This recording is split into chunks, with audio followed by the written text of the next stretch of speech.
T20 world cup 2026। अगर मैं आपसे पूछूं कि इस टूर्नामेंट में पाकिस्तान की तरफ से सबसे इम्पैक्टफुल बैट्समैन कौन रहा है, तो आपका जवाब होगा साहिबजादा फरहान।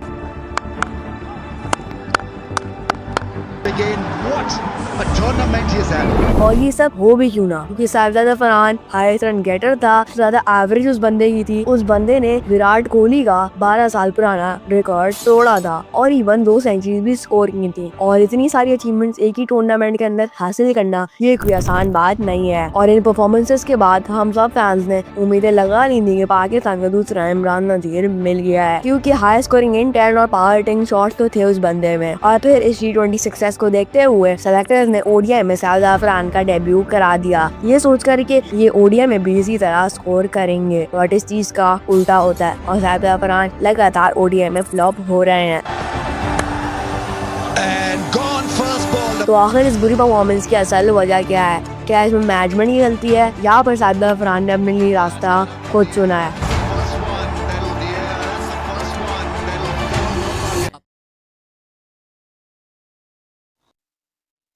साहिबजादा फरहान की क्रिकेट जर्नी शुरू होती है चरसड्डा नाम के एक शहर से, जहाँ वो टेप बॉल खेला करते थे। और वहाँ वो एक फास्ट बॉलर थे, जहाँ उन्होंने 2 साल ज्यादा फास्ट बॉलर अपने आप को रिप्रेजेंट किया। और फास्ट बॉलिंग में ज्यादा सक्सेस ना मिलने की वजह से साहिबजादा फरहान बैट्समैन बन जाते हैं। और फिर वो 2008 में पिशावर जिमखाना क्लब को ज्वाइन करते हैं और यहीं से फरहान की हार्ड बॉल क्रिकेट जर्नी शुरू हो जाती है। वो लोकल टूर्नामेंट में काफी अच्छे परफॉर्म भी कर रहे थे और इन टूर्नामेंट्स में अच्छा परफॉर्म करने के बाद साहिबजादा फरहान पिशावर की अंडर-19 टीम में सेलेक्ट हो जाते हैं और यहाँ भी उन्होंने काफी रन स्कोर किए। और सबके बाद साहिबजादा फरहान 2016 में अपना फर्स्ट क्लास डेब्यू भी कर देते हैं। ऑल्दो उनका फर्स्ट क्लास डेब्यू काफी लेट हुआ because of his emergency appendix surgery. और इतनी सक्सेस मिलने के बाद साहिबजादा फरहान अपना डोमेस्टिक T20 डेब्यू 17 साल की एज में कर देते हैं। और डोमेस्टिक क्रिकेट में भी अच्छी परफॉर्मेंस की वजह से साहिबजादा फरहान बहुत जल्द PSL फ्रेंचाइज इस्लामाबाद यूनाइटेड के साथ जुड़ जाते हैं एज एन इमर्जिंग प्लेयर। और उनके टैलेंट की वजह से वो 8 जुलाई 2018 में 22 साल की एज में अपना T20 इंटरनेशनल डेब्यू भी कर देते हैं अगेंस्ट ऑस्ट्रेलिया। तो साहिबजादा फरहान 0 रन स्कोर करते हैं और उसके बाद उन्हें एक लंबे अरसे के लिए टीम से साइड लाइन कर दिया जाता है। लेकिन फिर आता है PSL 2025 और इस season Sahibzada Farhan exceptional perform करते हैं।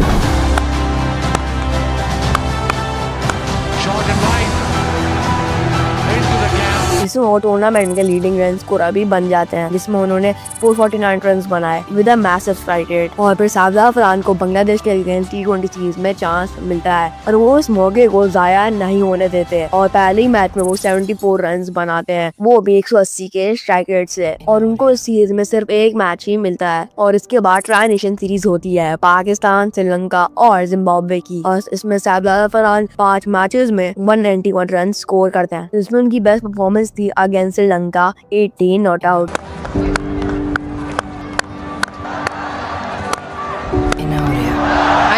के बाद पाकिस्तान सीरीज खेलता है ऑस्ट्रेलिया के साथ और साहिबजादा फरहान इसमें फेल हो जाते हैं। इसमें वो सिर्फ 2 T20 गेम्स में सिर्फ 5 रन ही बना पाते हैं। फिर इसके बाद आता है 2026 का T20 वर्ल्ड कप और T20 वर्ल्ड कप में साहिबजादा फरहान की परफॉर्मेंसेस कुछ ये थी: 47 against Netherland, 73 against USA, 0 against India और नमीबिया के अगेंस्ट सेंचुरी। और फिर आता है सुपर 8 और इसमें साहिबजादा फरहान इंग्लैंड के अगेंस्ट 3 रन बनाते हैं और श्रीलंका के अगेंस्ट जो होता है उसको हम थोड़ा डिटेल में डिस्कस करेंगे। इस मैच में श्रीलंका टॉस जीतकर पहले फील्डिंग करने का डिसाइड करता है और ये मैच पाकिस्तान के लिए डू और डाई मैच था बिकॉज इस मैच में पाकिस्तान को 65 to 70 रन से जीतना था सेमीफाइनल में क्वालिफाई करने के लिए। खैर पाकिस्तानी ओपनर साहिबजादा फरहान और फखर जमान इनिंग्स को ओपन करने के लिए आते हैं। खैर हम इस डिस्कशन में फखर जमान की परफॉर्मेंसेस को थोड़ा साइड लाइन कर देंगे। तो कमेंट्स में आके ये ना बोले कि फखर जमान की परफॉर्मेंस को हमने इग्नोर कर दिया है, क्योंकि हम साहिबजादा फरहान की यहाँ बात कर रहे हैं इसलिए।